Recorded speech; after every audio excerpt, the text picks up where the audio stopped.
And why is the carpet all wet, Todd? I don't know, Margot. Those are our sweatshirts. It's Christmas season. Yep, love them. We got these a few years ago, and if you gotta like comment below what movie that's from. Yeah, we got these a few years ago, and we wear them every chance we can. But now that I'm 33 weeks pregnant, I can't wear it over my belly very comfortably, so you'll see it like this the rest of the time. Welcome.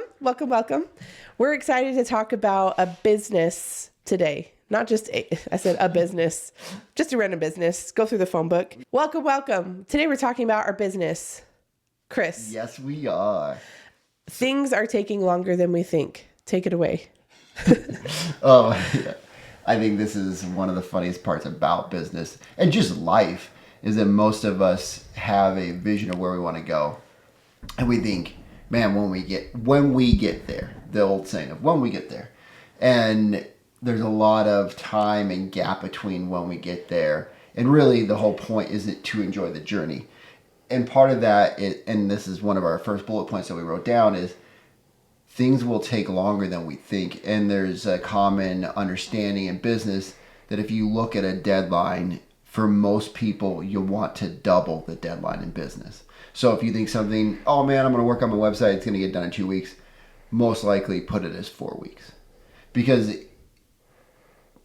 things happen, and the truth of the matter is the journey has so many steps in it that we just can't predict when we're sitting in our chair writing down our schedule for the month, the year, the week. There's steps in between that we don't necessarily think of. That's the advantage of having like a mentor or a coach or somebody else that's taking those steps. They can say, hey, I see you want to go from here to here, and you think you're going to do that in 6 months, but really there's here to here to here to here to here to get there. And so I think that's a really important thing to do. And one of my favorite quotes that I'm sure it'll come up more than once is... By the way, he says that for every time he shares a quote, he goes, this is one of my favorite quotes. See, it's still true. I just have a lot of favorites.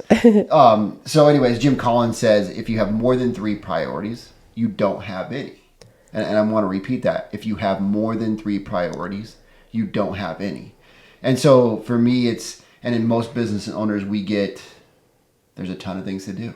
There's a ton of fires to put out. There's a ton of like, oh, I thought I was going to get this all done today, but these 3 clients needed help.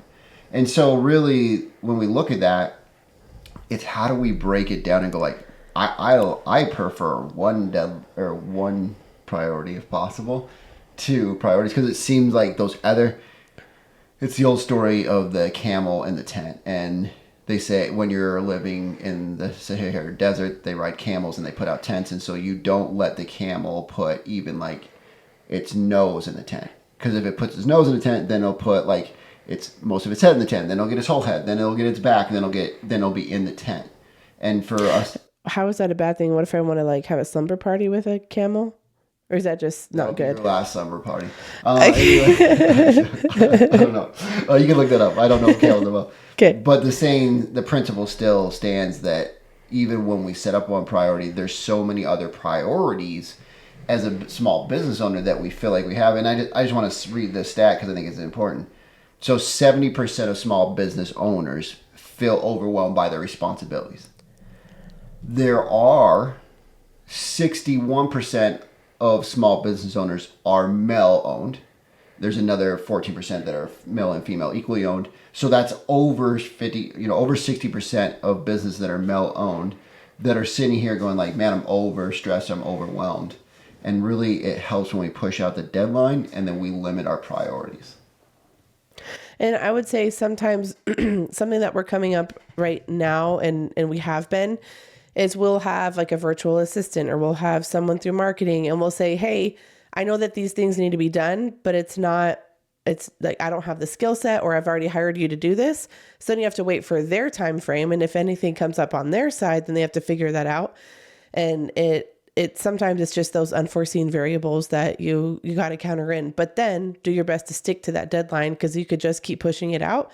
And I feel like, at least for me, that makes me feel like, okay, I failed. And then I feel crummy and then maybe I don't do it. So just what Chris said. Yeah, and I'll say, like, get out a piece of paper right now and draw 4 quadrants. And think about it. Think about, like, the things you're doing just in business right now. We can talk about this, how this applies to the rest of your life later. But in business, right, like on the top left-hand quadrant, passion. And then on the other one, right, like drudgery. So the things you don't like. Right, and then in the bottom right-hand corner, you write proficiency. And then in the other one is lack of proficiency.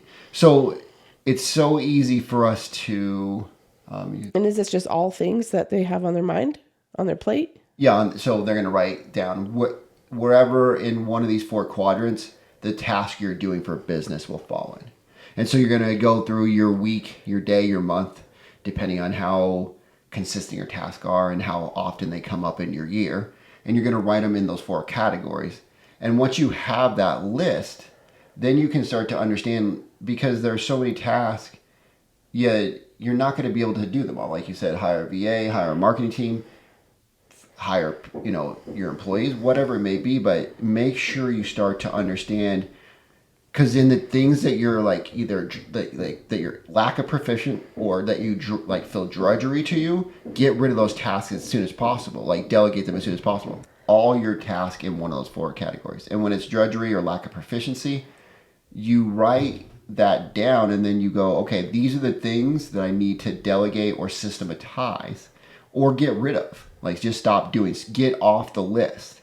Because there's a famous story with Warren Buffett, and there's questions if this is true or not. So we're just going to go with it's true because it's still a great point, and the story is proficiently telling a point to us. Warren Buffett gets on his private jet, and there's the captain that gets, that flies the plane. And Warren says, hey, come back here. You've been flying this jet for me for like 5 years. And unless this is your dream, that's what you really want to do, I want to help you figure out a way to stop doing this so you can go do what you really want. And the captain sits down, and so they get out a piece of paper, and Warren says, all right, pull out that piece of paper. And he starts to go like, okay, on this first page, I want you to write 25 things that you just want, that you want to do, that you want in your life, that you want to make happen. So the guy writes them down. And Warren says, okay, cool. Now I want you to circle 3 of those things. So he goes through and circles them. And he goes, okay, now I want you to fold the paper in half. And so he folds it in half. And he's like, I want you to take those 3 things that you circled that were the most important to you, and I want you to write those out on that, on the flip side of it. And so he writes out the 3 things. And he goes, all right, now go back to a list of 25. And he goes, see those other 22 things? This is your avoid at all cost list. Meaning you must avoid these things. These are going to be the priorities that the camel that knows that sticks it's in the tent. And it's going to try to fester its way into you and say, these other 22 are important. And the 3 that you have are your hyper focus, your priority list. And it really helps us get clarity on, and so does the 4 quadrants, right? Those are both ways to get clarity on what you really need to be doing and what you need to focus on. And there's so many other things we can talk about business, but I think these are huge breakthroughs and profoundly ways to get clarity on what is important and what can be delegated and what just needs to be put in the trash bin or in the file bin. I'll say that for now. Because even the list of 22, it's not a never list. It's just a avoid at all costs for now. And I think that's so important for us to understand in the journey. It's just at the moment, right now, what do we need to do? That's a really good tip and trick for business and outside of business too. I see myself, I have a sticky note process that I'll write everything I just need to do on a sticky note. And sometimes I name it as okay, as a mom, I need to do this for my kid, as the caretaker of the house, I need to do this for the house, as support for Chris, I need to do this. So I'll sometimes, title them, and then I can cross them off as I go. And then once I'm done with the sticky note, I'll, crumple it up and throw it away. So it sounds like a really good principle for anything outside of business too, where you seem to be wearing a lot of hats, because that does come up a lot. Those are good tips for anybody that has a lot of things going on. And that's the reason that quadrant isn't just beneficial for work. And I said that when we first started, this isn't just for business, this is for life. This needs to be taken home, and your wife and you to sit down and go what are the tasks at home? Not to look at, we can't afford to do this thing, but to go like, here's the list and here's the things we can't afford. Because maybe you can't afford a personal shopper that goes out for you every week and gets your groceries and comes back and cooks them. That's okay. But figure out like, can we place an order, or can we have somebody that is a virtual assistant that places an order for us weekly, or we have a rotation of groceries so we don't have to place it. Things like that are low cost but like high return on your time. Because I heard from somebody on stage one time, and this blew my mind. It changed my life forever. So I hope it impacts you the same way it did to me. Is he was on stage, and he named a few things like grocery shopping, I don't do it. You know, like clean the house, I don't do it. Cleaning my cars, I don't do it. Filling up with gas, I don't do it. And I think people in the crowd were like, "Oh wow, that's crazy. That's stupid. Like, of course you fill up your car." And he said, "What my sole purpose in my life right now is help people in business grow their business. Be the best husband I can to my wife. Be the best father I can to my kids. Be the best man I can to the other men around me and lead them." And I went like, that's a profound way to live. Is don't do any of the tasks that don't make you the best person and don't allow you to make other people and the relationships you have around you the best. And that's such a profound and principled way to live life. I kind of go back and forth on this because there's been times where I have been overworked making dinner day after day and just being in the kitchen in general. And then Chris, you'll say, like in the future, like we'll have someone else do that. Like we'll easily have someone else do that. And I go, oh, but then I can't be in the kitchen and then I can't like prepare a meal for my family. And that feels special and important. But then sometimes it does feel nice that I could hang out with you guys or go outside while dinner's being made or something. But I definitely go back and forth on that. So for someone that might be in my shoes, what would you say? I would say that we need to be profoundly, like there is a profoundness to knowing yourself. And you are paying somebody to provide a service, like grocery shop and make food. If you love making food and that's important to you, then make sure the person that's you're paying knows that, and then you get to make a meal.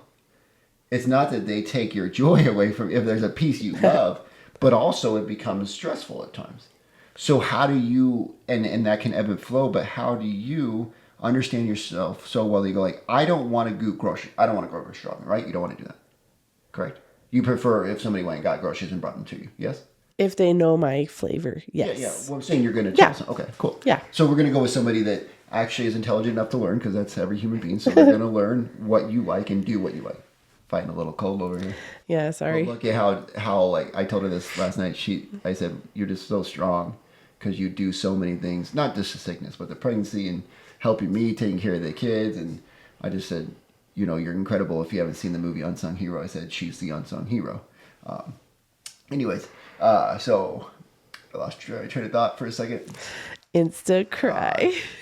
Anyways, and so to me, it's about understanding what you want and what you don't want in your life, and then finding somebody to delegate the things you don't want to do as much as possible, and then making sure if there's a piece of it that you still love, like, hey, I love to still fix a couple meals a week, so you do that because that's what you care about. Okay, so delegate, and then I know earlier you mentioned delegation and systemization. Yeah. Will you explain that? Yeah, I'm just going to use the grocery shopping, for instance. Okay. Like if you put together a checklist and you hand it off to somebody else and you go like, hey, here's the stuff we like to eat. Okay. And here are all the ingredients we need. Now that may take a second to set up, but like as soon as you turn that over to VA and they order groceries every Monday for you and have them dropped off to your house, or you hire just an assistant that's not virtual, they go get those groceries, but they don't have to come to you every week and say like, hey, you create a list now. Now you can make modifications and you have that in your system. There's a modification setting, but like beyond that, you set up that's just a simple systemization. So you don't have to think through that every week and take the time. I like that. It's a balance. And I'll say this, you don't even have to hire somebody to do that. You just do that for yourself, so you don't have to think every week like, hey, these are it. And when you want to try a new recipe or when you want to adjust something, you do. I like that. Thank you. Yeah. I don't know. Do you have more on that or? No, I just had that. That was just one thing that I felt related to what you were saying that I don't know if anyone else can relate. Certainly if they're in the house at all and they live in a house with anyone else, they probably come up with something like this with groceries specifically or making food. Yeah, and I think it really is important to do that in your relationship, to write down all the tasks you guys do. And I know this isn't really. And compare, I'll do that and too then in the and then you'll relationship see one. that we do more. Just Yeah, kidding. yeah, Women do everything. I think that's true. Again, like men are very much about like let me single focus. I mean, they say that all the time about young girls, right? And then girls are just much more. I mean, they say multitasking, which we can get into why it's not multitasking. I mean, like kids, where you notice they this just behavior. Say they say the difference between girls and boys. Yeah. But then obviously girls and boys become adults. There's still girls and boys when they're adults. There are men and women. It seems to me that people underestimate the exercise side of life, especially when you're so busy with family and with just business. And one of my clients recently just said, man, when the days that I get up and run before business and before like work, I have so much more energy and my day goes so much better. And he said that the same thing about meditation, but specifically we were talking about running, that just, man, when I get up and run, I feel so good. And then I have so much more energy throughout the day.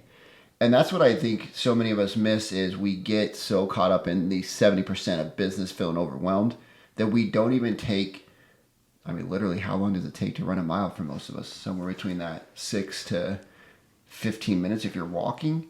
So getting that movement in daily is so important. And yes, I said daily.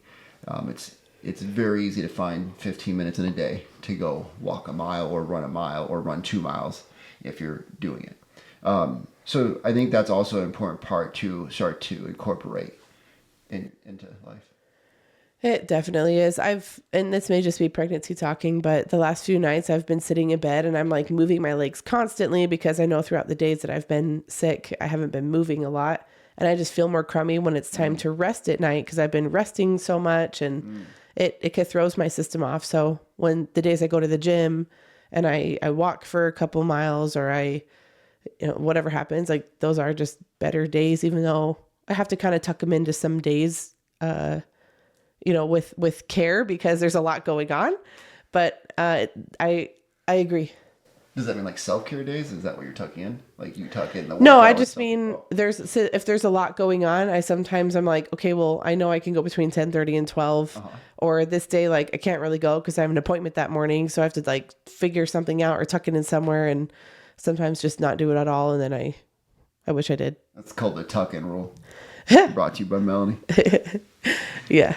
So yeah, again, I just want to sum up that it's so important to, and these are the bullet points, right? Push out the deadlines because most things in business are going to take you longer. And like, think about it. If you push out a deadline and you finish it before the deadline,